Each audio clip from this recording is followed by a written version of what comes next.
I mean, I think there's a little bit of a different feeling. I think that there's freedom. I think the Mhm. filmmaker really gets to make the movie that they want to make without so many hands on the pot. And I think for the actors, it's the freedom. There's no one to really please except.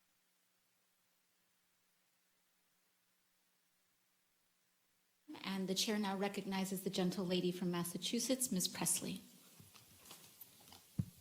Thank you, Madam Chair. There is not a single doubt in my mind that the growing number. Sure, if people want to speculate about running mates, I encourage that because I think that Joe Biden would be a great running mate. As vice president, he's proven that he.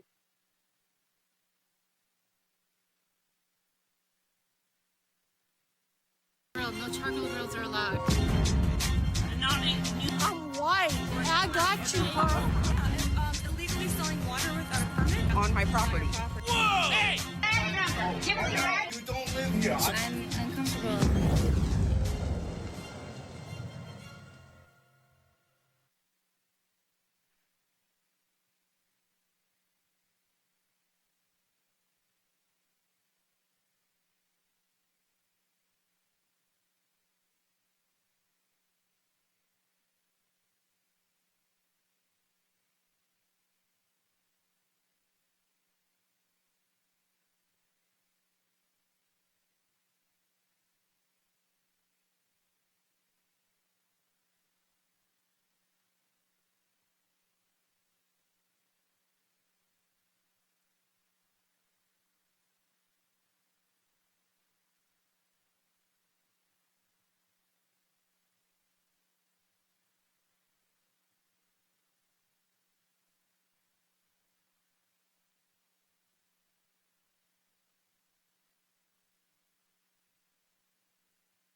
That's what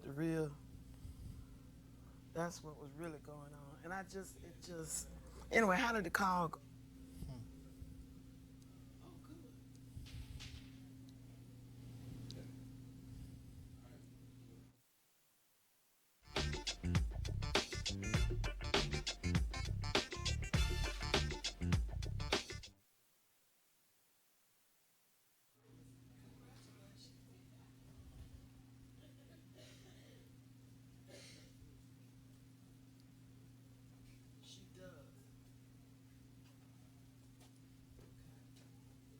You two guys mind just do like counting to 10 each? Sure.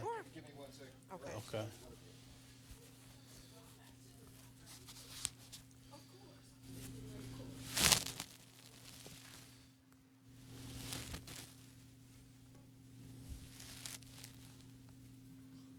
Thank you, ma'am.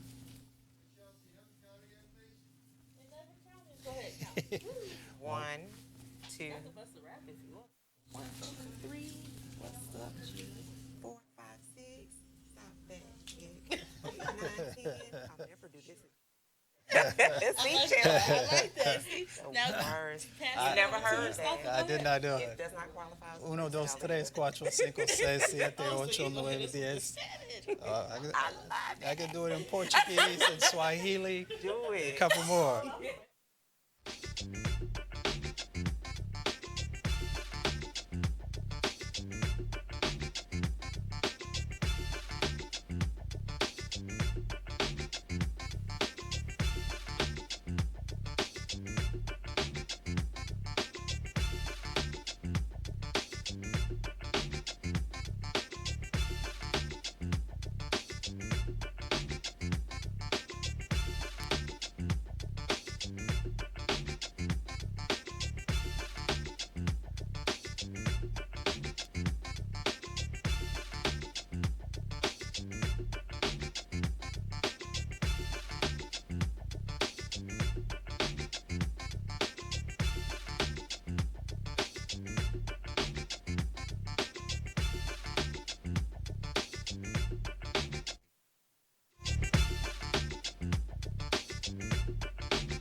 right, folks, coming up on Roland Martin Unfiltered for Thursday, May 16th, 2019. Attacks on women's reproductive rights are happening across the country, not just in Alabama. Missouri passed their law today as well. The question is, what happens next? We'll break that down on today's show. Civil rights organizations are coming to the aid of Crystal Mason, the black woman jailed for voting in Fort Worth, Texas.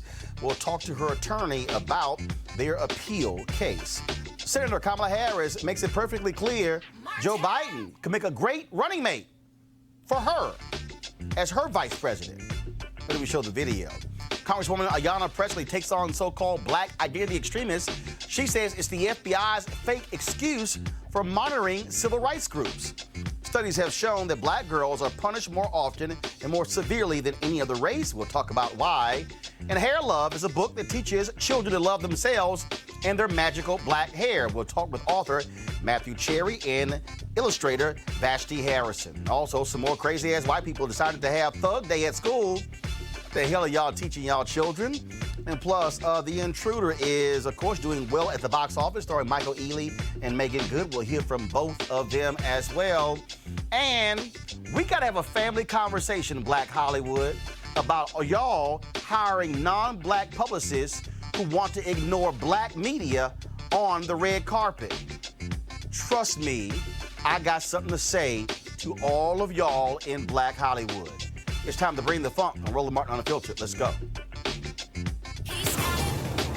Whatever the biz, he's on it. Whatever it is, he's got the scoop, the fact, the find. And when it breaks, he's right on time and it's rolling. Best believe he's knowing. Putting it down from sports to news to politics. With entertainment just for kicks, he's rolling. Yeah, it's Uncle Roro, y'all. Yeah, it's Roland Martin, yeah. Rolling with Roland now. He's funk, he's fresh, he's real, the best, you know he's Roland Martin now.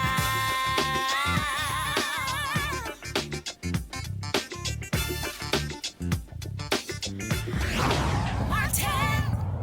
Yesterday, Alabama, today, Missouri, both following in the footsteps of Ohio and Georgia, passing restrictive abortion bills. The question is, what happens next?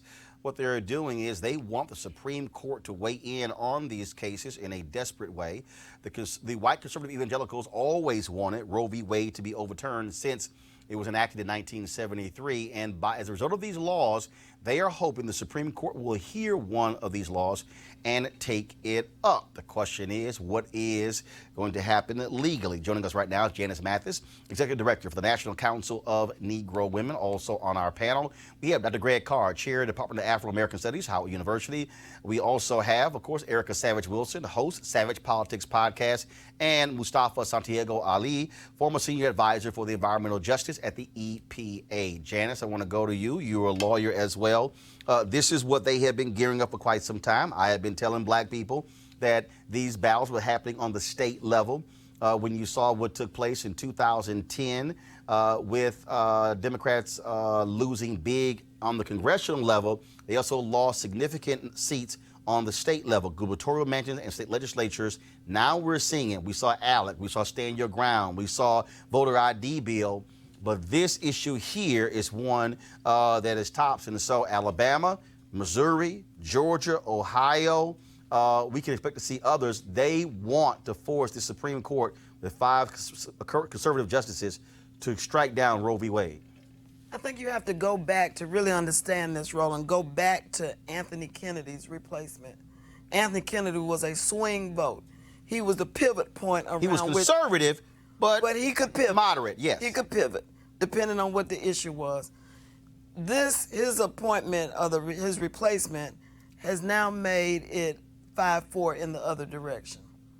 And if Roberts does not vote to save Roe, it's probably gone. I think, though, it's important to note that maybe Alabama went too far. The law is so extreme that the court may be tempted to, for the reputation of the court's sake, not because they want to save women or save health care, right, but because when you start talking about jailing doctors and doctors and physicians who perform abortions can get decades in prison. Now you've gone what we would call in the law overbroad. Hell, Pat Robertson say you've done too much. When Pat Robinson says you've gone too far, then you've gone too far. Damn. Of all people.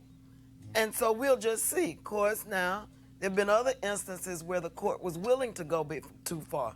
Bush v. Gore. They went too far then. People, I never shall forget, we were on the phone, smart lawyers telling me, oh no, the Supreme Court will never take that case up because the Supreme Court doesn't side local election matters. But they decided that one. So it's and limited their ruling just to that said case. It has no precedential value. That's right.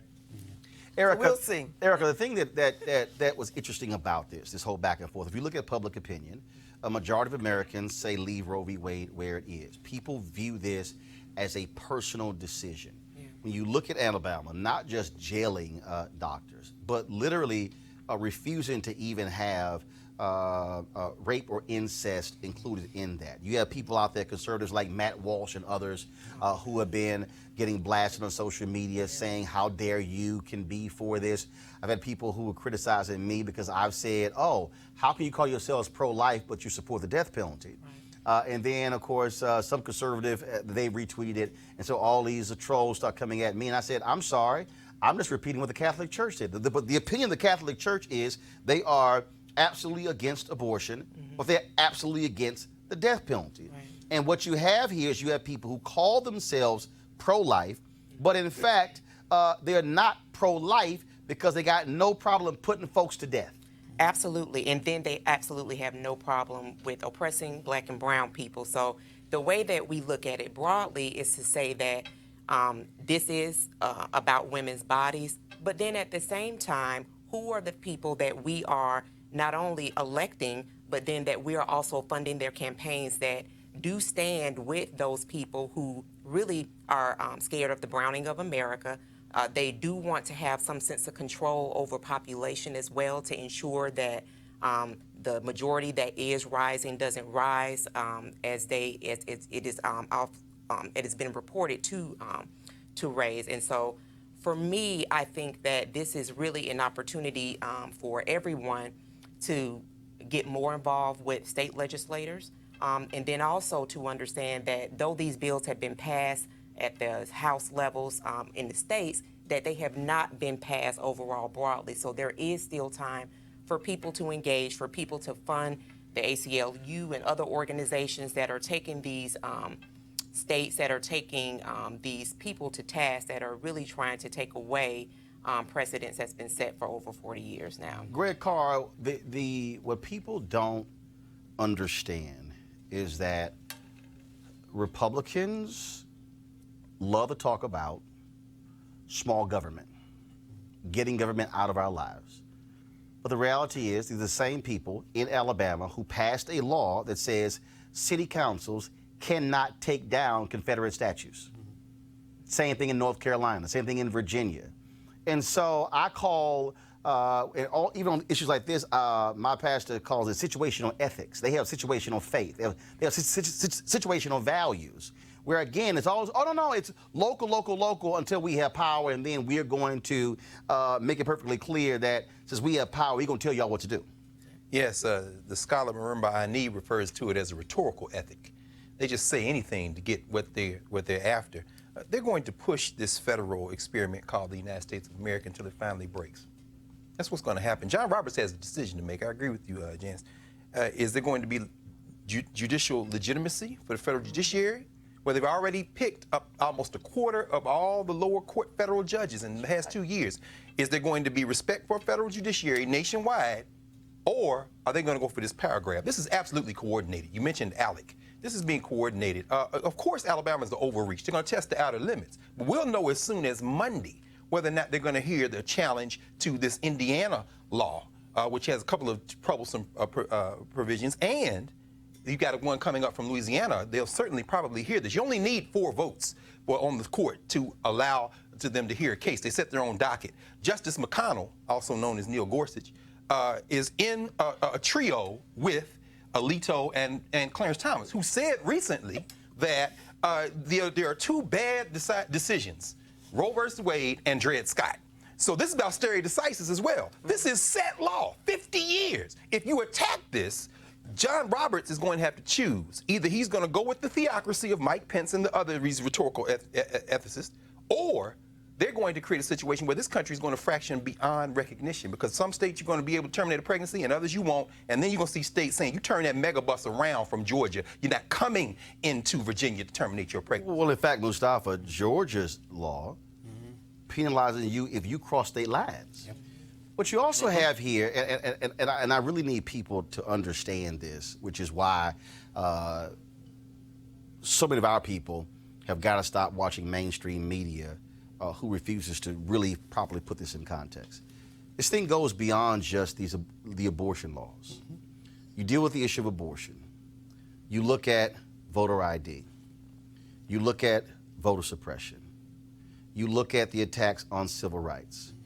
What you have here, you have a clear design of a political party who knows that they are a largely white party.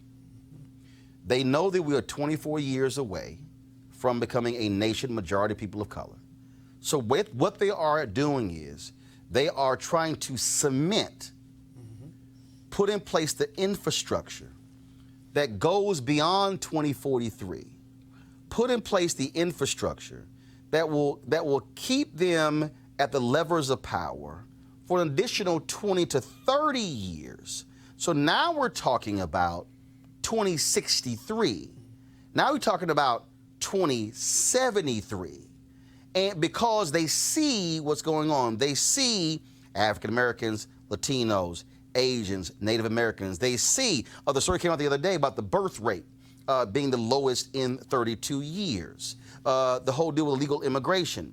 All of this is really about how do we lock in place this power where we maintain control of the court system, we maintain control of the laws, and I'll throw in before you answer, even the gerrymandering case that's before the Supreme Court, which is why Kennedy was also huge, because he said there may be a legal reason for us to step in.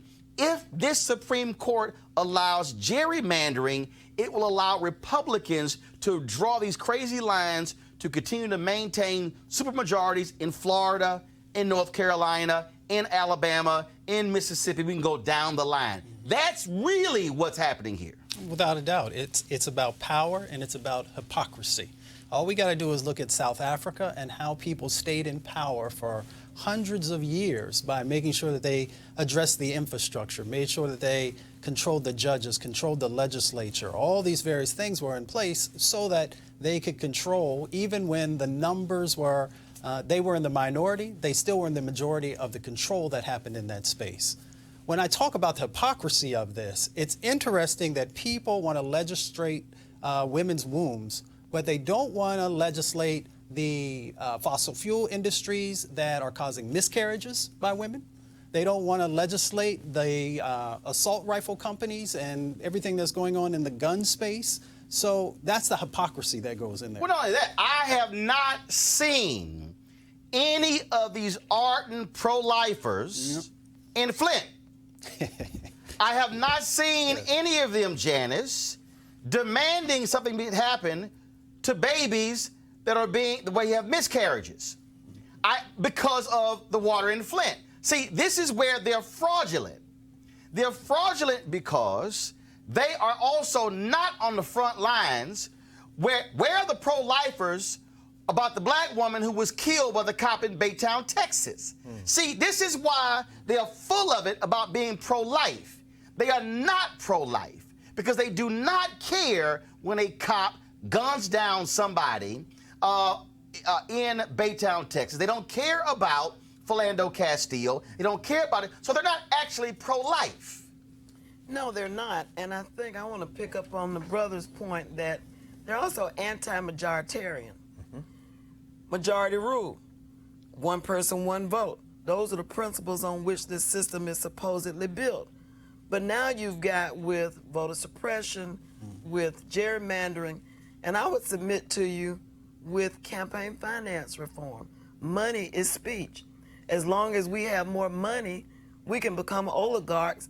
And if you've got less money than I do, you've got less speech than I have and less freedom of expression. Which is actually going back to the original intent of America for rich, white, male landowners to control the nation. Hold on as long as we can by our fingernails if we have to. That's right. To power in this country. And that's why I think it's important for your show and every right-minded brother and sister like you to express how important it is that we participate in this system so that we can express ourselves through the vote.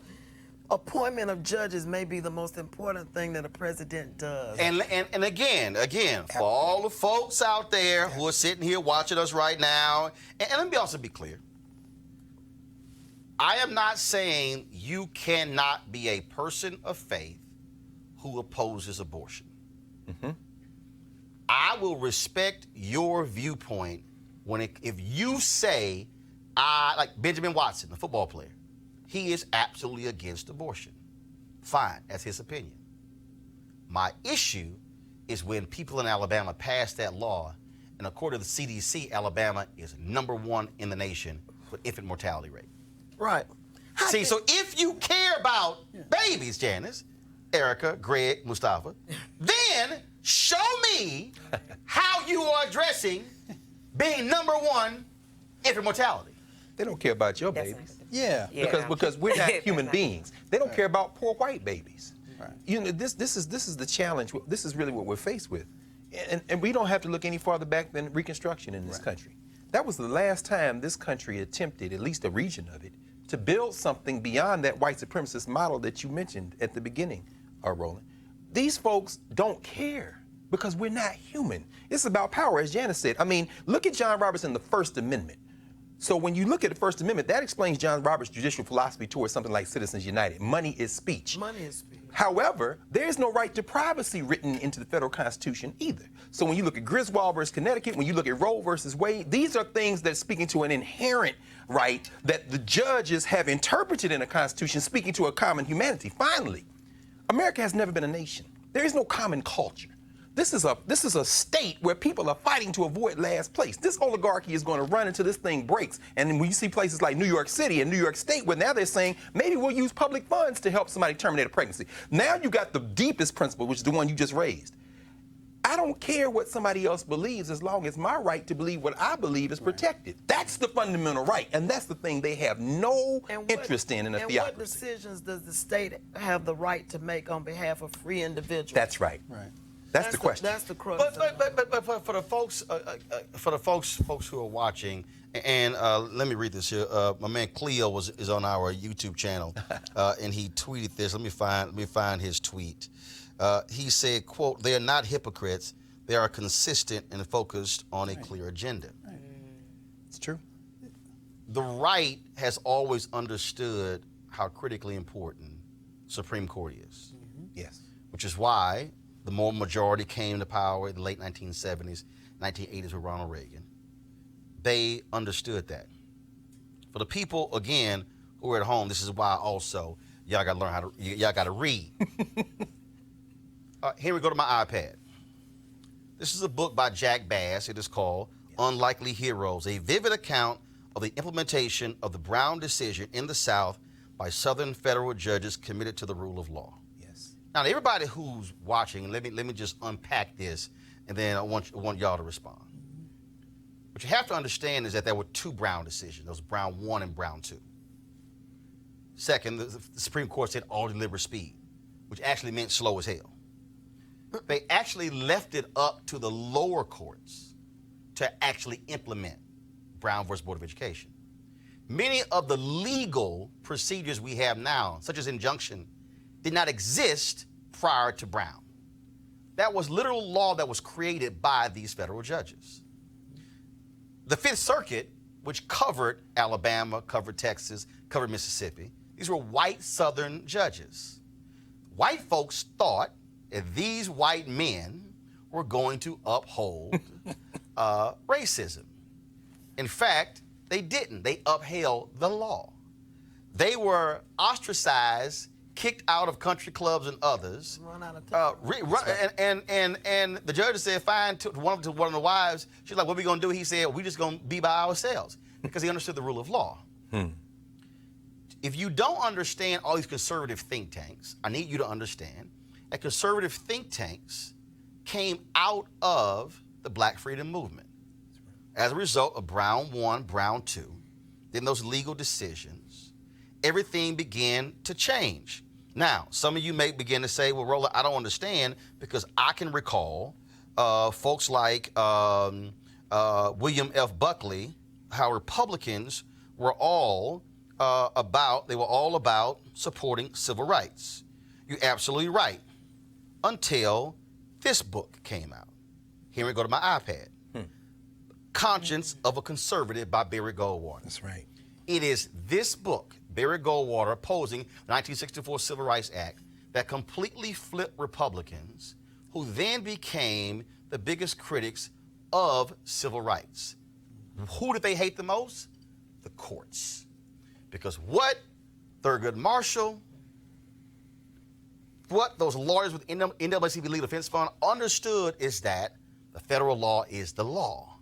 So when you hear conservatives today talk about activist judges, they're actually talking about the judges who implemented Brown versus Board of Education, the judges who implemented civil rights law. They're talking about the late Damon Keith. They're talking about Constance Baker Motley. They're talking about Leon Higginbotham. They're talking about Thurgood Marshall. That's right. And so, to understand what's happening now, and the reason the Heritage Foundation, which is not far from here, even though it's led by a black woman, Kate James, and Kate Cole James is great, all of these institutions were born out of white power being torn down because of civil rights laws. These foundations, all of a sudden, Cato Institute, Heritage, and others, the Mellon family out of Pittsburgh, funded by millions of dollars these right-wing institutions.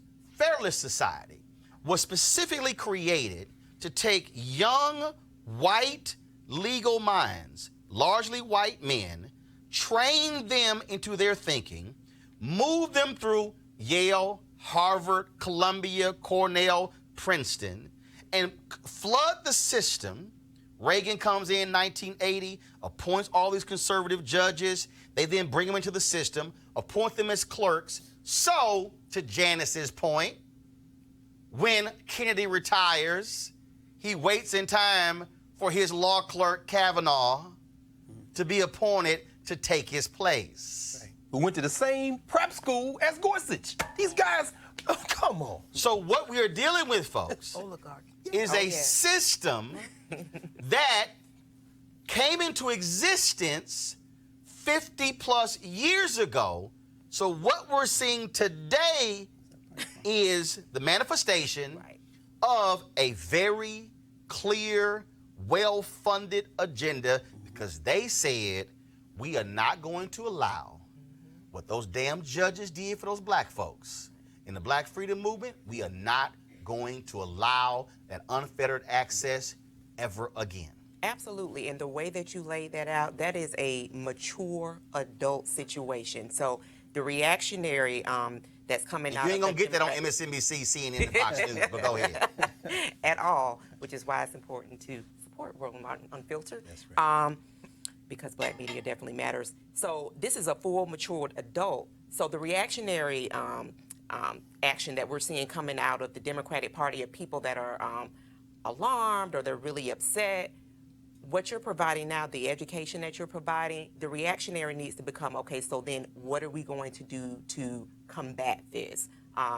The yelling, the screaming, it's not going to help, because this is something that has been set and been in motion for several decades. So I think that it's critical even at this time that everybody look at what we're actually facing and then plan long-term actually battle. And Mustafa, I have these battles with people. First of all, I've never in my life identified as a Democrat or Republican. Mm-hmm. But I do know how to pay attention. Mm-hmm. And when I have these people go, Roland, you out here telling people to vote Democrat, no, what I'm saying is vote your future. Mm-hmm. Which means you better decide who is more likely to appoint people who are more like to think like me, because these federal judges will be determining whether it's a class action lawsuit or not. These federal judges will be determining whether or not we actually take over, like what took place in Texas when it came to a federal judge took over the Texas prison system. Yep. See, that's why all these people who are running around here who are hollering, yes, and I'm going to say this, Tangibles 2020, who are hollering ADOS, I need y'all to think a hell of a lot deeper, because to say, oh, even if we got to deal with Trump 4 more years, the president can only serve a maximum of 8 years, right, but they are appointing people who might be there 40 and 50 years. Mm-hmm. And what you need to understand watching is that current Supreme Court justices, when they are writing their rulings, literally are using cases even when they were in the dissent for more than 100 years ago. Right. So a judge who's appointed in 2019 could have the actual effect on a law in 2119, mm-hmm, and folks are acting like what's happening present day don't matter. Yeah, I mean, as everybody has said, it's all about understanding the power that exists inside of your vote when you don't get engaged in the process, how it plays out for literally decades and decades. But here's the other part that plays into this. These same individuals, when I worked on Capitol Hill, they are the same folks who also end up being chiefs of staff who help to frame what the laws are going to look like. And then the interpretation of those laws goes to the courts. So there's a 1-2 that's going on there. So we have got to understand this game. This is 3-dimensional chess that's going on, and we've got to get engaged in this process and help to actually sort of change things out. And progressive and Democrats on this, Janice, do not take the courts as seriously as the right. No, they don't. I would like to offer, though, just a smidgen of optimism. Go ahead. And it's from a point that you made, Roland, about the fact that a lot of this extreme right-wing so-called conservatism, I like to ask them what you conserving, but that conservatism really comes as a reaction to the freedom movement of the 1950s and 1960s. Sure. They went, you talk about with all deliberate speed, from 1954 when the decision came down, it was 1967, 68 before schools started to be desegregated in the South. Mm-hmm. It was called massive resistance. That's right. Massive resistance to what? Burgeoning Black Power movement that really started in the 1940s with African-American soldiers coming home from Europe saying, I ain't gonna be treated like no boy. Precisely. Well, there were actual gun battles in train stations between black soldiers and white soldiers. And so despite the fact that there's superior military resources, superior financial resources, we have been able to fight back and win against this juggernaut. And when we awaken unto ourselves, I predict that we will do that again. So the folks, Greg, before I go to you, before I go to my next story. So for the folks who are watching, I need you to understand when you talked about how they're playing chess. Mm-hmm. If Republicans are able to get the Supreme Court to validate and rule constitutional gerrymandering, that means it will then go across the state. So it was ruled unconstitutional in Pennsylvania. The Wisconsin case went to the courts. They kicked it back. You got the one in North Carolina. You got the one district in Maryland. You got what's happening in Texas. You have it happening around the country. So here's what happens. If the Supreme Court, the conservative Supreme Court, says we're going to declare gerrymandering to be constitutional, that means every state where Republicans control the legislature and the governor's mansion, they're going to redraw the districts to guarantee they stay in power, which means your state might vote 60% Democrat, but the Republicans will still maintain the control of the seats because they redraw the seats. Now, why does that matter? Because if they gerrymander the legislature, which guarantees them a majority or a supermajority, that means they don't even talk to Democrats. That means they can pass any law they have, whatever they want to do, which now means that if they control the federal bench, then the law that they pass, when you get sued by the ACLU or Lawyers Committee for Civil Rights Under Law or LDF, then you got a conservative who's sitting there saying, no, I'm going to throw your lawsuit out. So what they are trying to do is literally lock up state legislature, governor's mansions, federal courts, and control of the Senate. Republicans weren't tripping on losing the House. No. They were fine losing the House. It's the Senate. Yep. That's why all y'all white boys who are running for president, go sit your ass down and go run for the U.S. Senate. Run for Senate. The fool who's running out of Montana, you're not going to be president, but he could be the senator from Montana. The guy in Colorado can be the senator in Colorado. If Democrats do not take over the Senate, you can't change the judges. That's right. And that's the game, Greg. You're right. I mean, Roland, I think the one difference we have now that we didn't have before, I'm talking about from the beginning of the Republic when you see a tiny black elite begin to petition the courts. I'm talking about the Civil War period when the black abolitionists and the whites began to push. I'm talking about Reconstruction where they leaned on the 14th Amendment, 15th Amendment. I'm talking about the second Reconstruction where they leaned on Section 2 of Article 2 of those amendments to get empowering legislation. The difference between all those moments and now, these people have abandoned the rule of law as a principle. Yes. So you're not talking about geniuses like Pauli Murray, or you name Constance Baker Motley, or Spotswood Robinson at the Fourth Circuit, and Earl Warren and others who say there's a constitutional framework that we must respect. Earl Tuttle out of Georgia, a white Georgian who stood up. The difference now is they have thrown their constitution in the trash. I agree with Janice. There will be a response, but like you said, Mustafa, it's probably going to look more closely like South Africa.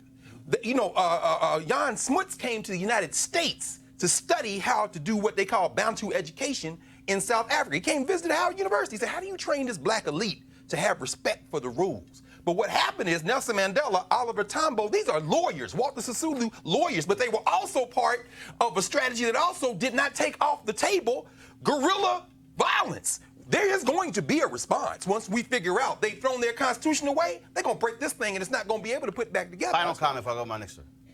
I just think that there's going to be massive resistance. If the court overturns Roe, there's going to be massive resistance to that. Well, again, what we are seeing is the reality of white fear. I've been telling y'all this. This is white fear. We're saying South Africa for a reason, because they are afraid of 2043 and what that means. Folks, top civil rights groups will help Crystal Mason appeal her 5-year sentence for trying to vote. She's a black woman out of Fort Worth who was sentenced to 5 years in jail on the state level for unknowingly casting an illegal ballot. Now remember, she went to federal prison for violation of her parole as a result of this. The American Civil Liberties Union and the Texas Civil Rights Project said they'll be appealing Mason's verdict, saying her case is an issue of voting rights. Now, Crystal was supposed to join us today, but the prison board denied her request to appear on television. We're joined now by her attorney, Kim T. Cole. Kim, glad to have you back on Roland Martin Unfiltered. Thank you for having me, Roland. First of all, where's Crystal now? How is she doing? Crystal is currently serving out the remainder of her federal sentence at a residential reentry center, which is commonly known as a halfway house. She is still in custody of the Bureau of Prisons, but she is no longer in prison. And go ahead, I'm sorry. She's doing okay. She is very anxious about this impending 5-year sentence. And she's also having some financial difficulty due to having been incarcerated for the last 7 months. And last we had you on, we talked about that, the GoFundMe campaign. How is that going, trying to save her home as well? How's that going? We've raised a significant amount. We haven't reached the goal. We haven't even reached what's owed on her account yet. Okay. So hopefully we can still get that pushed through. I'm pleased that the ACLU and the Texas Civil Liberties, the Texas Civil Rights Project have joined in the fight with her appeal. Hopefully we can get her 5-year conviction overturned, and we want her to have a home to come home to. And again, you talk about them joining in and assisting you and standing up for her. Obviously, for you, having these legal assets is critically important. Absolutely. The ACLU is a very, very powerful organization, and them lending their experience and expertise to this particular matter would have a significant impact. When do you go to trial? I saw something. Is it June? So we were scheduled in June for oral argument. However, we were successful in getting that extended out. So the oral argument is to be determined at this point. All right, then. Well, look, we certainly appreciate you joining us. Good luck in this case. We will send out again the appeal on social media to try to raise those funds on GoFundMe to help Crystal out. Thank you very much for keeping this story in the public eye. I really appreciate it, Martin. All right, Kim, we appreciate it. Thanks a lot. It's all good. I appreciate it. Thanks a lot. Folks, Senator Kamala Harris responded to the story that was done in Politico where they said that, what about a Biden-Harris ticket? I previously said that I was offended that members of Congress, including some CBC members, were actually quoted in that story pontificating about a potential Biden-Harris ticket. I said that it was grossly disrespectful to Senator Harris, who is not running for vice president, who's running for president, and there's not been a single vote cast. You have not had one debate yet, and somehow Joe Biden is being treated as he is going to be the Democratic nominee. Well, Senator Kamala Harris was asked about that, and this was her response. Sure, if people want to speculate about running mates, I encourage that because I think that Joe Biden would be a great running mate. As vice president, he's proven that he knows how to do the job, and there are certainly a lot of other candidates that would make, for me, a very viable and interesting vice president. Erica, great answer. All day long. We have trafficked this through our circle of women friends, and it has been joyous to our heart. But more importantly, it really does show how there are many Americans that really feel much safer in the hands of our counterparts instead of those who have definitely labored, organized, strategize, which would be black women. But I do love the way that she answered it because she answered it with so much swag, but really got straight to the point that she is running for president. And I don't know that anybody actually runs for vice president. So when you talk to her about the position that she's actually in the running for. And Janice, look, that was the game that was being, look, the whole deal early on, Biden-Abrams. And, like, you might want to ask Stacey Abrams if she want, Stacey gave a pretty good answer, too, didn't right, she? Right. They said, that's not what I'm doing. But what is really interesting to me, because you got Bill de Blasio, Mustafa, who jumped in a race today, the guy from Montana, I know what the hell his name is. Yeah. You got all these folks running. And, look, even Senator Kirsten Gillibrand, who's polling at 0%. Mm-hmm. It's like, really? Just what the hell? And media, largely white men, are somehow raising these people up as if they're these amazing candidates when I thought it used to be, you know what, you need to be a governor or United States senator, have credentials, not just be a mayor of a city that's 150,000 people. Yeah, it's amazing how, people will automatically give men a pass and assume that they have the abilities and skills that are necessary. White men. Yep. And specify. Senator Harris, she's been just killing it for a long time and just doing, just some great things in California. Now, there's some challenges there also, but My issue, you haven't had one debate yet. Well, no, it's true. That's true. It's May. Yeah. You haven't had one debate. Hey, Joe Biden has run twice and didn't do well. Including calling this is true. Barack Obama as if he never knew the name Jesse Jackson, the first bright, clean, articulate black candidate to run for president. Joe Biden, of course, is a joke in many ways, but deeply problematic. And Kamala Harris has improved as a candidate over the last month. It's interesting to see her make course corrections. That being said, Beto O'Rourke needs to be trying to, as you said, take out John Cornyn in Texas. Montana governor need to be taking out that senator.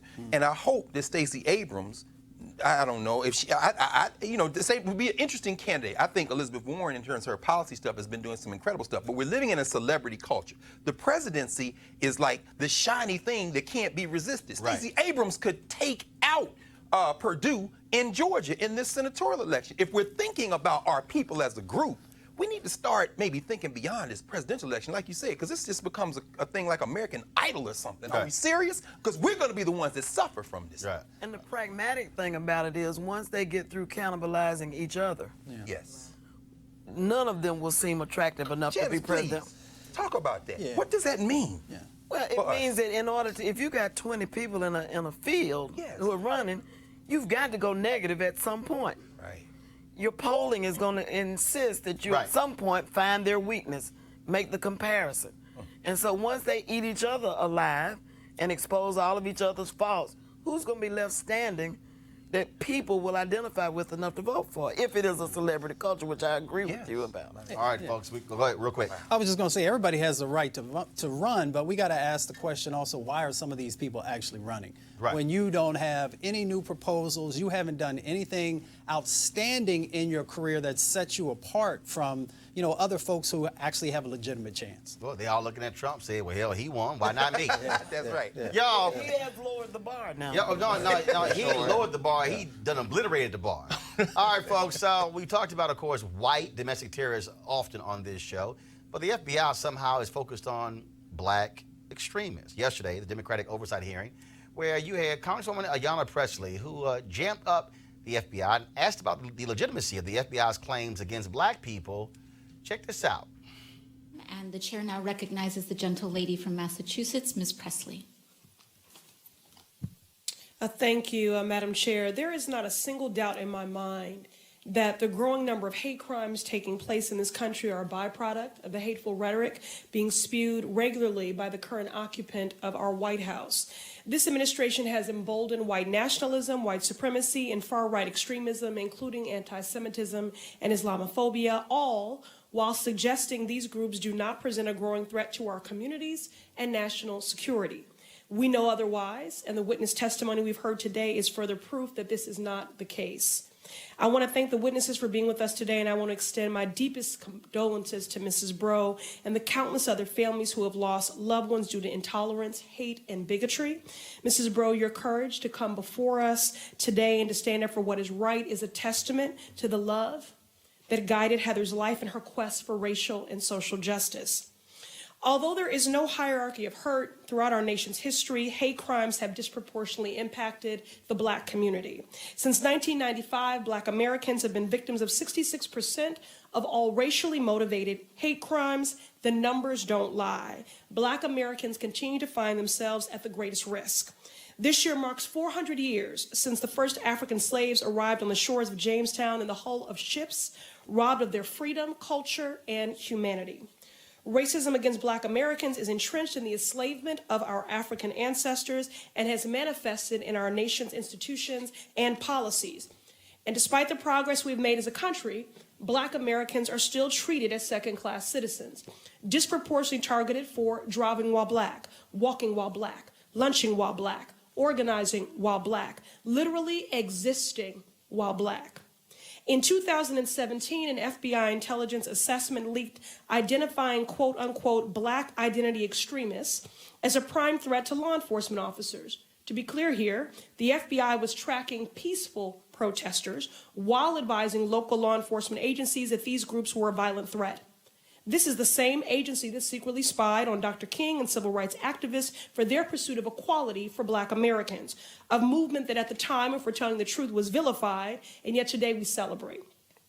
Mr. Austin or German, yes or no, since I have limited time, do you believe that so-called black identity extremists are a significant threat to law enforcement? Yes or no?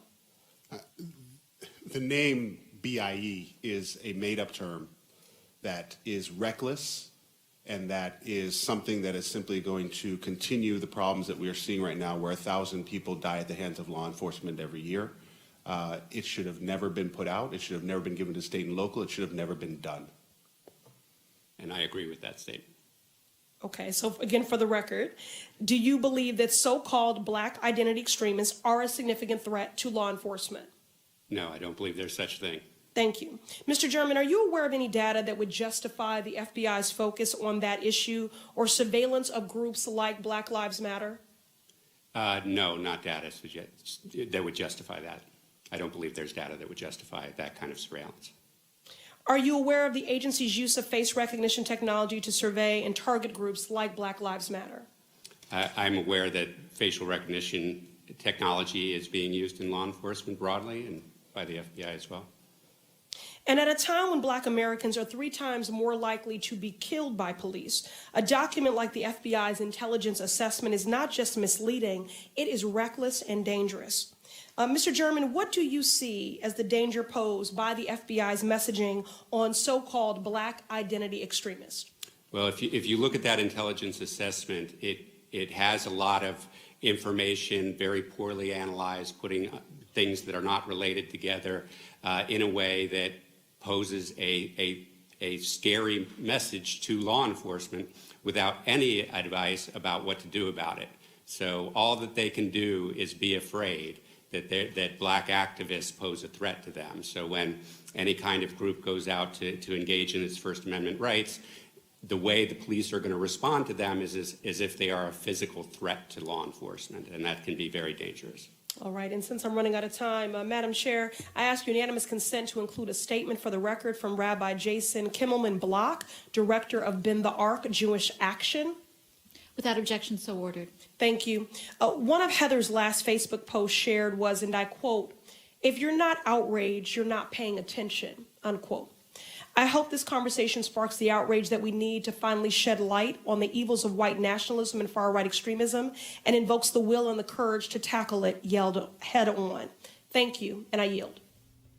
So I want to play that full for you because more than likely you did not see that last night on any cable news network, which is why it's important because they probably are spending their time talking about Iran or Trump or some nickname he's given some candidate. But the reason we exist is to be able to speak to our issues, and that is one that's critically important to us, such as this one. In interviews conducted by USA Today with more than 24 researchers, academics, educators, juvenile justice advocates, legal experts, and black girls, the researchers found that black girls are being criminalized at alarming rates. They are subjects of negative stereotypes by educators, counselors, caseworkers, and judges who fail to address their trauma and emotional needs, and by school discipline policies that push black girls out of school and punish them more often and more harshly than their white peers. Now, Erica, we often hear conversations about what's happening with young black boys in schools, but the numbers are extremely troubling when you see what is happening with black girls. Right. And it's been happening for quite some time, Roland. And there was also a study out that talked about how black girls are viewed as adults as early as age 5. So that really does start the ball rolling on responsibility, the way that black girls' bodies are looked at. All of that gets started early. So that innocence period that's we seen that's given more to our counterparts, that sympathy, the delicacy, that is definitely afforded someone who is not black. For black girls, it's definitely not that way. So the criminal justice side of the house for black girls is seen much, much different, a lot more rougher. The videos that we've been seeing over the past few years of law enforcement engaging young black girls by slamming them. The pool party, I believe that was in your home state of Texas. where the young Texas. McKinney, Texas. 14-year-old girl. Slammed to the ground by an adult law enforcement officer. So South Carolina classroom with the girls in the classroom, the resource officer threw her out of the desk, slammed her to the ground as well. Right, and then you have that trauma. So that's a message. So then you have all of the people who are around watching that, and they're understanding and receiving that communication that, and if you get out of line, the same will happen to And you. obviously, Mustafa, what then happens is that impacts your record, what schools you can transfer to, impacts what colleges you go to. And so what may happen with a young black girl in the 2nd, 3rd, or 4th grade still follows her high school and college. Yeah, we've got this system where we dehumanize our people, especially our young girls. And as the sister said, they put this label of hypersexualization on folks, and all that stuff comes together, and it really anchors you to poverty. It anchors you to making it more difficult for you to be able to be successful, and it follows you throughout. And then there's the psychological impacts that happen where you begin to believe that you are not worthy, that you're not good enough. And then folks will utilize that to play games with these laws and enforcement and all these things that we're talking about. And we have to stop this cycle that's going on. And that means that we got to hold people accountable. And again, I'm sorry, we keep talking about voting, but it goes back to our vote. It goes back to our vote to determine who are the district attorneys. It goes back to our votes to determine who are the judges. Who are the school board who are on the presidents, school board boards. members. All these things come together, and we've got to hold people accountable. And we have power to do that unless we continue to give it away. Greg, it also speaks to the reality of the difference when we had significant numbers of highly educated, older, black male and female teachers. But when you have schools now and you have these young white women and young white men in schools who don't know how to handle black kids.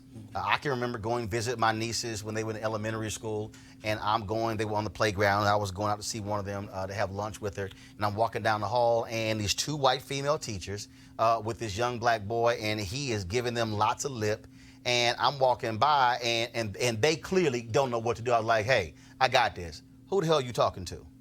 And so I jammed homeboy up, got right in his face, and said, Dan, is that how you talk to adults? I mean, I jammed him up, and literally the look in his eye was like, oh, Lord, this black man is jumping in me. And then when I got done, I said, y'all need to learn how to act like some adults, and don't let some little kid push y'all around.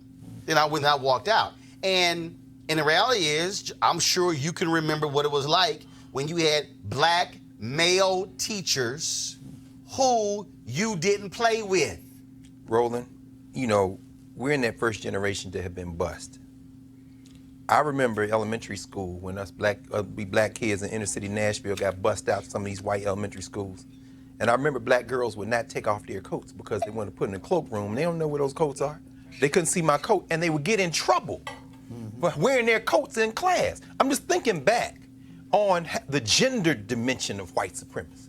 Now, we've had some intra-problems, gender problems. In our community, we got some issues we need to deal with, had nothing to do with white people. I'm talking about even before we got on those boats. But once we got on those boats, it was black women who represented in many ways the existential threat to white supremacy. Michael Gomez writes about this. It was the rape of black women in some ways that created the circumstances out of which black community was formed. Because now you're talking about negating the future.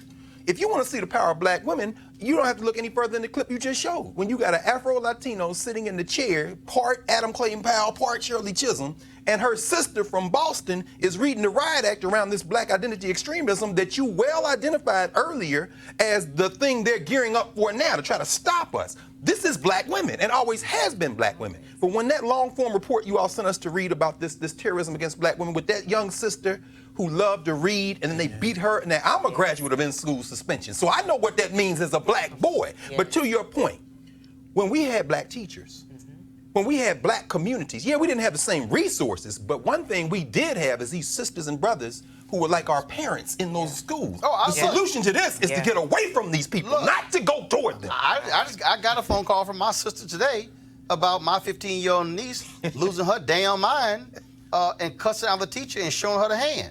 What? I'm going to deal with your ass in 2 hours on FaceTime. Oh, my God. What an announcement. But there was because first of all, my wife has already told her, you might want to deal with this with me, because when he called, there's going to be a different tone to this conversation. Yeah. Because, see, let me be real clear with y'all. I know some of y'all like, look, I will fly to Houston to whoop that ass and fly back home. Just so y'all understand, I don't play that. But the reality is, because first of all, I didn't sit here and spend all that money and bust my butt raising my nieces for them to act a damn fool at 15. Well, it wasn't necessary before, Roland. I mean, somebody would have stopped that in the school. Right.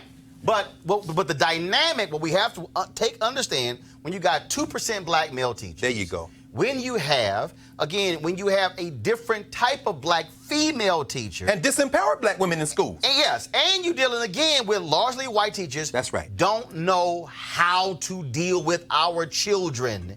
That also plays a part in this. Go ahead, final comment. Or just don't want to. I can just remember back to my grandmother who taught in Thomasville, Georgia. One of the things she told us about the stories when they actually used to do home visits, that she would have a kid that would come to school. He would be late, lay on the desk and want to take a nap. When she went to go and visit the home, she was able to see he was up at 4 o'clock in the morning chopping wood for his family. So what she was able to do then was to take that information back and make sure that he had a lunch, to make sure that everything for him was taken care of, because she knew the challenges that his mother and he had with his other brothers and sisters at home. So bringing that back to the community and the dehumanization, I think it's really incumbent on our community to love on our children ourselves. That's really what, that's the nexus. And just so y'all know, when I'm whooping that ass, I'm loving. Right. Just so y'all know. Right. But and for the folks out there who don't believe in it, that's your problem. It hurts you more than it hurt her. really It's gonna hurt you more than it I'm hurt. just That's saying. my daddy used to say to I'm me. just saying. You can laugh now, cry later. I don't play. Right. I don't Absolutely. play. And we ain't having no two-way conversation. Right. I keep telling y'all, if y'all want to sit here and y'all want to talk and y'all want to mediate and y'all want to pray, call my wife. God gave her a spirit of comfort. God gave me a spirit of discomfort. Because when I had a conversation, it's going to be uncomfortable. And it's going to be one way, just so y'all know. Guess what? More crazy-ass white people. No charcoal grills are allowed. I'm white. I got you, huh? Illegally selling water without a permit On my property. Whoa! Hey! You don't live here. I'm uncomfortable. All right, y'all. My hometown of Houston, a few students at Memorial High School have social media lit up. As part of the school's annual Spirit Week celebration, the school allowed students to wear jerseys to campus. Several students apparently took that concept a bit far. At least half a dozen of them decided to wear oversized NBA jerseys with cornrows, baggy shorts, and in some cases, fake tattoos. They called it Thug Day. Y'all, see again though, when we talk about imagery, when we talk about things like that, you got white folks who think that's cute. And okay, now when y'all get cussed out and jacked up, then when you go to college campus with that nonsense, and some black students don't play that, don't call you mama then. Please don't. And people keep wanting to say that, the Trump age voter is, 40 and up. No, it's not. They're still being trained. And for me, when I think about, and just to jump, when I think about the word thug, I think about Catholic priests that have abused children Watch out here. for years. So let's be clear. The picture of thug, because we're not largely consulted, we're not like the top of the conversation, is way different for black folks than it is for people who are not Mustafa, black. let me tell you how that thing happens. And so a few years ago, I was, Dallas Mavericks had their media day, and we were sitting at the table, and what people have to understand is most sports journalists are white. If y'all want to understand why you have these games, turn to the NFL Network or turn to ESPN when they're doing these retrospectives on this major sports event, or watch the NFL Network when they have the top 10 running backs. You know what you're going to see? You're going to see largely white sports radio talk show hosts and white journalists. If you want to understand the framing. So we're sitting there, and this white journalist, so somehow Iverson comes up, and white journalist starts talking about Iverson's a thug. Now, everybody else rolling around, I was like, hold on. I said, how in the hell is Allen Iverson a thug? He goes, what do you mean? I said, how's he a thug? What did he do? He mentioned the cornrows. I said, the cornrows and tattoos? I said, what, his hair? I said, Cherokee Park got a goofy-ass haircut. I said, is he a thug? And so I said, no, the problem is white boys like you write this crap because you talk to the white boys in Philadelphia and the white boys in New York, and then y'all all get together and write the same thing. So the narrative now becomes Allen Iverson is a thug. I said, you ain't going to sit your ass right here in front of me and call Allen Iverson a thug. You're going to I said, you ever met a thug? I said, I'll show your ass a thug. How about that? I said, you want to meet a thug? I said, it ain't Allen Iverson. Right. I said, when last time you met a thug? And man, he got I said, no. I said, no, sit your ass right here. You a thug. You gonna call him a thug. We gonna sit here and deal with damn thugs. Roland Martin. And man, the white boy was scared out of his mind. because it's thug And I said, you are not gonna sit here and call black athletes thugs when your ass ain't never met a damn thug. That's right. I said, now write that shit again and see what happens. I think this is about ungovernability. Jim Brown coming to work with the Cleveland Browns, coming to the locker room with a suit. And the white reporter asked him, why you got a suit on? He said, you got a suit on, I'm coming to work, just like you. Once you become ungovernable, they got to put a label on you. This young boy out of Michigan, I'm thinking about Michigan because I'm thinking about Chris Webber and all these cats coming in with the black shorts and everything. Yeah. Mike Tyson coming in with the terry cloth towel with a hole cut over. In other words, we can't govern them. The NBA draft the other night, now they worried how they going. Is LeBron James trying to engineer a trade? thug for them is a license to perform a sense of savagery that's in their psyche. So when you saw those jerseys, one of them had a Celtics number 33 on. That's Larry Bird. Somebody had on an Allen Iverson. She don't even know who Allen Iverson is. But I'm trying to give, in cultural states, they call it blacking up. I get to perform my savagery. This is about whiteness. It ain't got nothing to do with them young. Yeah, but if you read the story, there were other days, and they did not take negative connotations for any of those other days. They showed the positive aspects, the joyful aspects, you know, the light aspects of it. But when it comes to our people, they try and find, as you are saying, the negative and then blow it up to levels that we don't even deal with in our own everyday lives. And as Roland said, we just got to check people. We can't allow it. So I know some thugs, though. You know, it's not the thugs that necessarily are in the street. There's some thugs on Capitol Hill. There's some thugs in the White House. There's some thugs in the White House. There's some thugs on Wall Street. Exactly. There's some thugs at pharmaceutical companies. Right. Yeah, now we can go there if y'all want to go there. Right. All right, folks, I told you about seeing the movie The Intruder and what a great movie it is. Of course, it stars Megan Good and Michael Ealy. And it was also, of course, directed by Dion Taylor. Robert Smith, the richest black man in America, also executive producer. Of course, while they were out promoting the movie, they talked about what it was like to actually make it. Here's Megan and Michael. I mean, I think there's a little bit of a different feeling. I think that there's freedom. You know, I think the filmmaker really gets to make the movie that they want to make without so many hands in the pot. And I think for the actors, it's the freedom. There's no one to really please except for yourself and the director. And so to me, it's a little bit different. Yeah. That's actually a really good way of putting it. There's a lot less cooks in the kitchen. Yeah. And you're able to collaborate a little bit more with both your actors and the director. The difference between Scott and Annie is Scott's gut is he's not really paying attention. He's just trying to make his wife happy. Happy, right. You know what I mean? But Annie's gut is telling her this is it. Yeah. This is it. Yeah. I want a house. I want a family. I want our kids to be able to play outside. This is it, 6741. This is so pretty. And while I think she might be right about the house, I think She we was wrong find out about- she's wrong about, you know, the owner, Yeah. the previous owner. Yeah. It's okay. Okay, we're not dying today. Everything I do for us.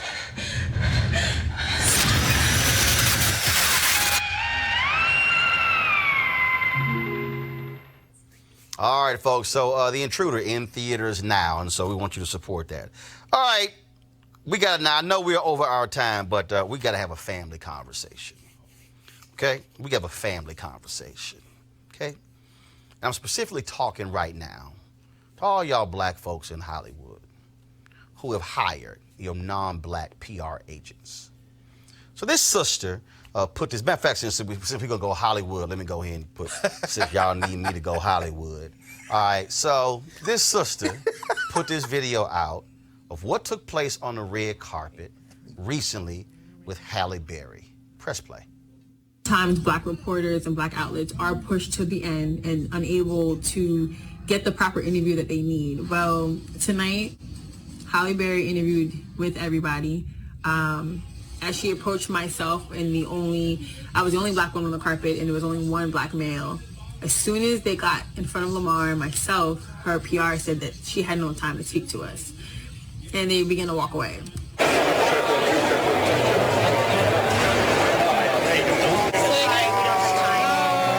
Sorry. Can we just do a group?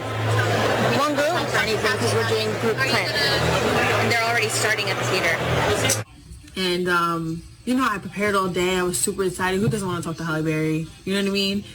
And she looked at me, and she looked at Lamar and said, no, you guys are going to have me skip. I can't skip my brother and my sister.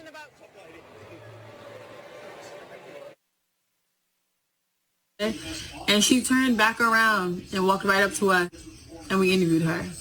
And I feel like, I'm not gonna lie, I don't know why I got emotional, and I still am, but I take so much pride being black and being one of the only black faces in so many spaces that I'm in. And I just felt like for her to turn around and get... Oh my God, Lamar Dawson. Can I just say... the opportunity, I have a newfound respect for her. It was hard. You know, I never worked that hard. I just want to encourage every black woman and male to continue to break barriers in all of these industries, because our faces will be seen and our voice will be heard. All right, folks. So say it again, guys. That was Emerald Marie, who was a journalist. So let me unpack something for y'all so y'all can understand.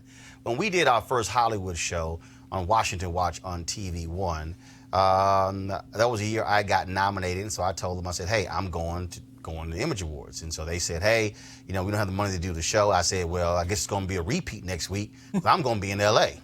And so then TV One was like, oh, damn, I guess we got to do this show because Roland's going to L.A. And so we did. And so Jay Feldman, who was my executive producer, Jay, it was a Saturday. Jay was freaky. He said, man, we got to hire a booker. I said, man, chill out. I said, give me till Monday. He's like, what do you mean? I said, I got this. So between Saturday morning and Monday morning, I personally booked 35 celebrities to do our show. So what was interesting is that, now just so y'all understand, and this ain't flossing, but I don't talk to publicists. I don't talk to agents. I don't deal with business managers. I deal with talent. So these are people who I text directly. I hit personally. So folks were excited to do it. The publicists were pissed. They were angry. Who approved this? The person who's paying you. So Nikki Weber, who worked for TV One, Nikki said, Roland, I'm getting cussed out by all these publicists because you booked the talent directly. So everybody at the show, except one, Lee Daniels. So we were at the Image Awards, and I saw Lee. I said, Lee, man, we had a fantastic show. We did 3 different shows. I had a whole thing on black directors. He's like, what do you mean? I said, oh, your publicist canceled. Lee had agreed to the show. Y'all, Lee said, what the fuck you just say? I said, your publicist canceled the interview you agreed to do. He said, I'm going to deal with that tomorrow. That's what Lee Daniels said. When I was at CNN, something came up dealing with Hugo Chavez in Venezuela, and Danny Glover I want to talk to Danny Glover. So, tracked down Danny Glover. The publicist for Danny Glover was nasty to one of my CNN people. Treated him like bad on the phone. Danny was actually in Venezuela. It was something else we want to talk to him about. He was actually in Venezuela doing the project. He said, I said, I can't do this show. He said, Roland, I love to do it. I said, by the way, let me let you know about your publicist. How nasty she was. When the publicist called back, whole different attitude to my booker. And the booker came to me, he's like, well, man, what happened? I said, no, I told Danny. See, I don't play that game. So here's what I need y'all to understand. As a matter of fact, I'm going to show y'all in real time what that sister was talking about. This is from this year's NAACP Image Awards red carpet. Kiki Lane is in If Beale Street Could Talk. So I'm going to start the video, and what you're going to see is Henry Peterson was shooting. And so I'm looking at people talking on the red carpet, and then all of a sudden, I see Kiki. Watch what happens. So I'm about to get, let's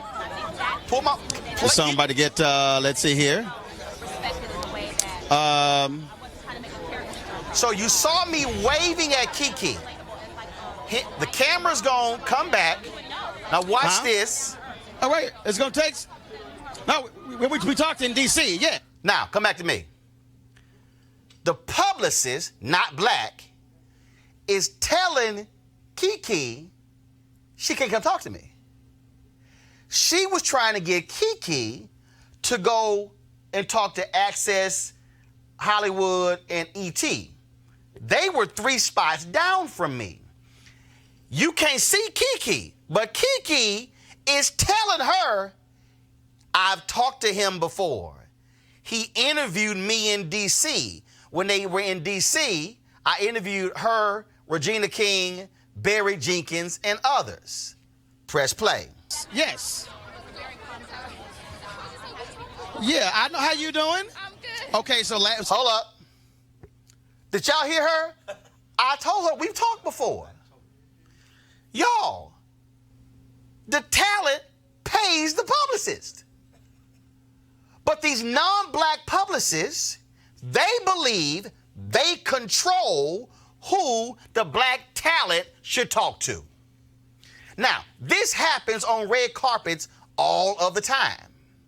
And what it requires for black talent to let folks know that's not how it's going down. Let me take you back to 2016. No, we're going 2012. Y'all hear me say I'm the original gladiator for Scandal. Here's why. Because Carrie told me when they were shooting Scandal, when ABC did not put Scandal on the 2011 fall season, I sent a tweet out expressing my disappointment. So I was the first fan tweet Scandal before y'all even saw the episode. So ABC put Scandal on in the spring of 2012 as a replacement show. We had Columbus Short on Washington Watch. Judy Smith came on Washington Watch. We were trying to get Kerry Washington.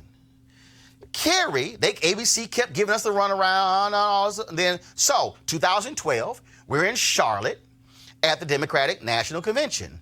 I'm waiting to do a stand-up for TV1's coverage. My photographer says, Roland, there's Kerry. Kerry was in the booth next to me. Kerry goes, I said, hey, Kerry, what's going on? Kerry goes, I'm going to do your show.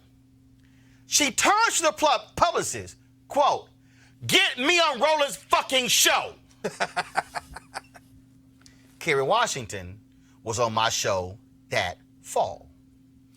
I'm explaining this to you because I need y'all to understand what happens when black talent makes it perfectly clear you're not going to marginalize black media and black journalists, and you're not going to act like the only black people exist, and he's my boy, Kevin Frazier, my boy, know him well, or the other black folks who work for the major entertainment outlets. But that's the game they play.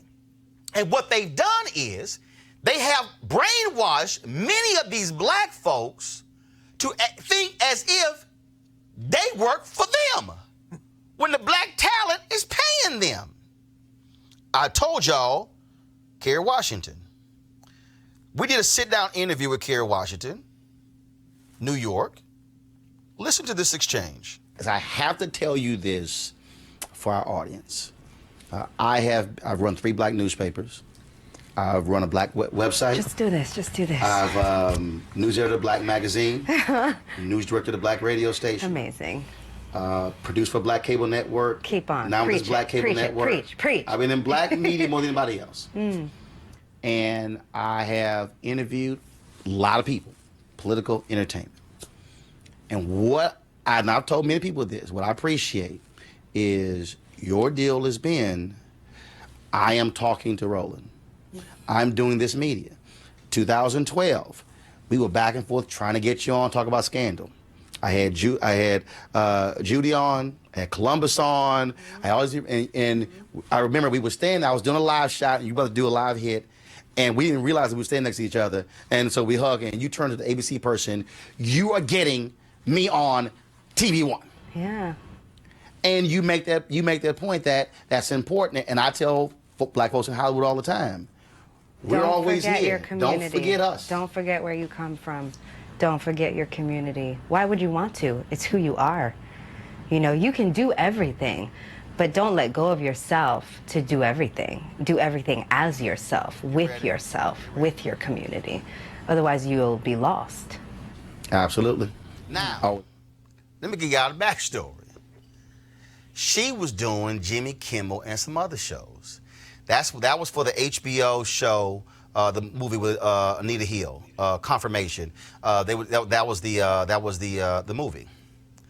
The HBO publicists initially were like, "You get 20 minutes," and they were like, "Well, Kerry, you know, we gotta go do Jimmy Kimmel, and we gotta go do the other NBC shows." And they said, "So we need an hour, and Roland can get 20." She says, "Or they can get 20, and Roland gets an hour."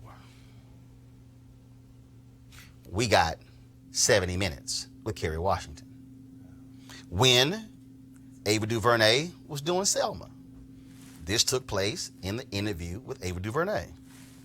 You supported the films before anyone else. I Will Follow, Middle of Nowhere. Put me on your radio show. Put me on whatever you, Twitter, radio, TV. I think you fly fighter planes. I don't know.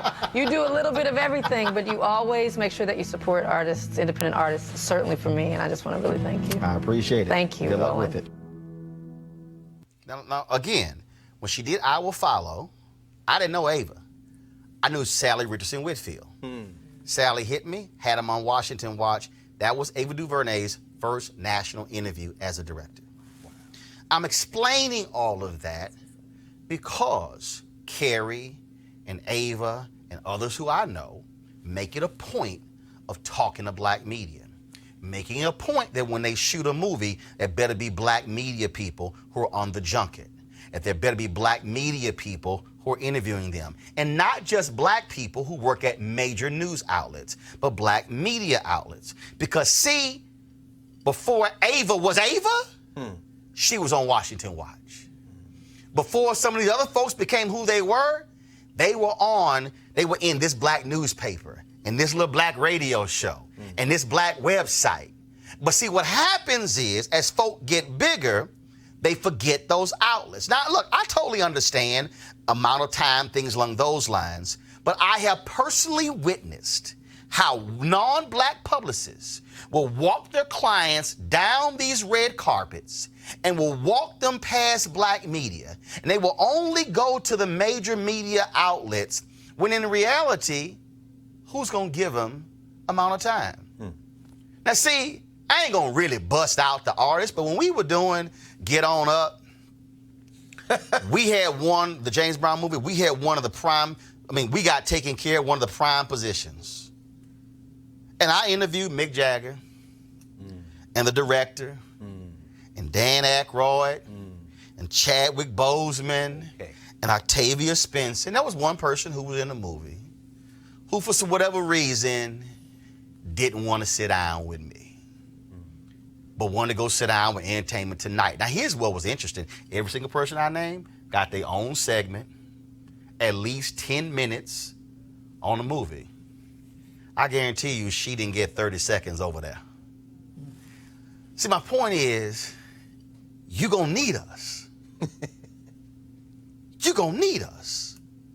And when the stuff hits the fan, when People Magazine don't call you back, when Entertainment Tonight and Showbiz Tonight, when all those shows don't talk to you, and now you're doing independent films, or now you're trying to produce, and you don't have the big studio behind you, who you think gonna put your story out? See, my problem is when you are paying them, but they act like they doing you a favor.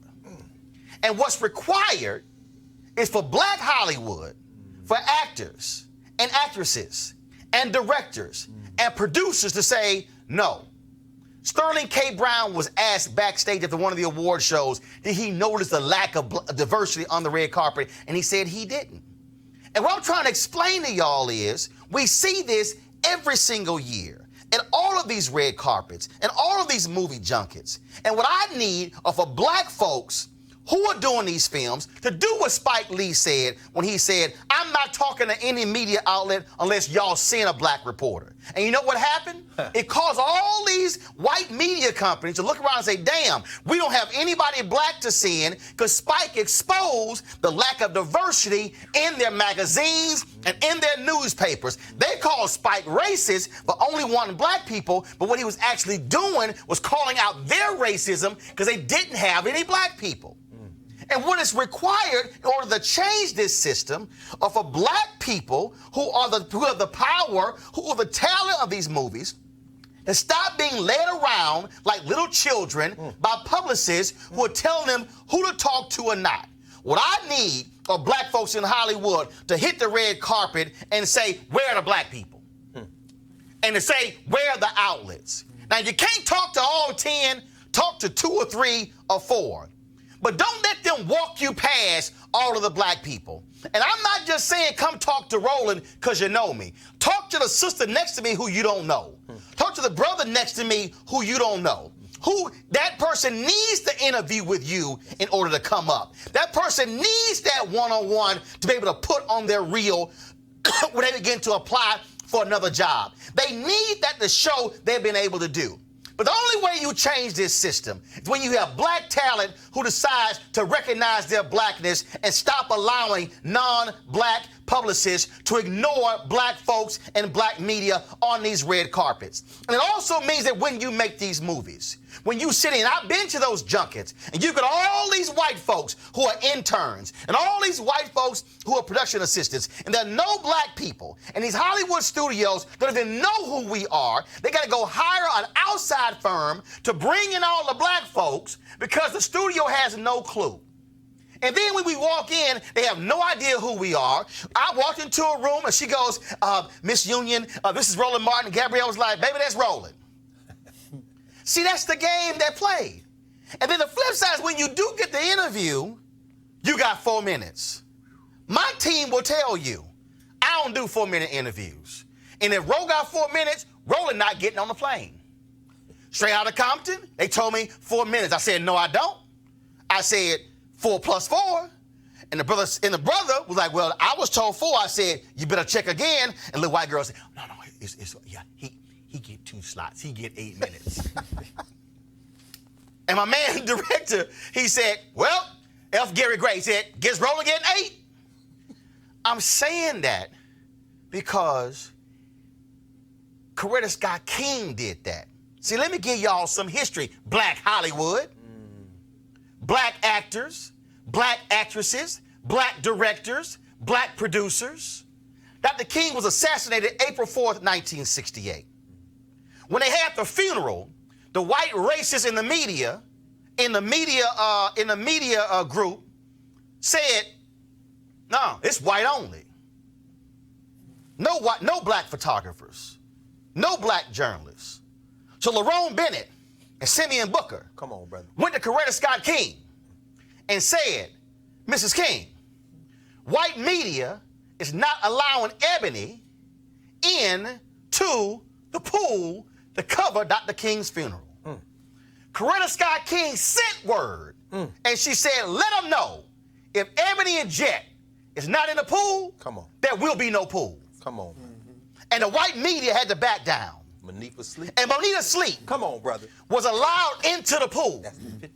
And the reason you know that photo. That's right. Of Dr. King's daughter rested on Coretta Scott King's lap because it was shot by Monita Sleep. Monita Sleep became the first African American ever to win a Pulitzer Prize as a result of that photo. But the only reason it happened is because Coretta Scott King said there will be no press pool if black journalists, Ebony and Jet, are not allowed in it. And so I want every black person in Hollywood, I don't care if your publicist is white or male or Asian or Latino or gay or straight or transgender, I don't care what they are. I want you to do what I told y'all at the NAACP Image Awards when I won for Best Host 3 years ago. I want you to learn to return our phone calls. I want you to learn to include us in your projects. And when your pilot gets picked up, you ask the question, who are the black media outlets am I talking to? Where are the black newspapers? Where are the black websites? Where are the black television shows? Where are the black journalists? And when you walk that red carpet, you don't just stop and talk to Entertainment Tonight or Extra or CNN's entertainment shows or Fox News. And you take the time to stop and talk to black media and do what Halle Berry did. You know why? Because Aretha did it. Because Denzel did it. Because Sidney did it. Because Bill Cosby did it. Because Richard Pryor did it. And the only way the system changes is when black talent in Hollywood use their power to actually do it. What that sister described has happened the reverse numerous times. And enough is enough of black folks being ignored on red carpets trying to talk to black people and put them in movies, put them in their newspapers, in their websites, in their radio shows. The only way it changes is when black talent has the audacity to do what Bill Cosby did when they said, who's my stunt man? And it was a white man in dark makeup. And Bill Cosby said, not again. And that's why the Black Stuntmen's Association was created, because Bill Cosby said, ain't gonna be a white man in dark face as my stunt man. Y'all gonna go hire some black people. The only way this changes if Black Hollywood wakes the hell up. So enough of the awards, enough talking about Black Hollywood and how things are great. It's time for Black Hollywood to stand up for black media and for black journalists, because when Hollywood wasn't calling you and when major white media were not calling you, it was black media that had your back. The family conversation is over. Going to a break. I'll be back and roll them on the filter just 1 second.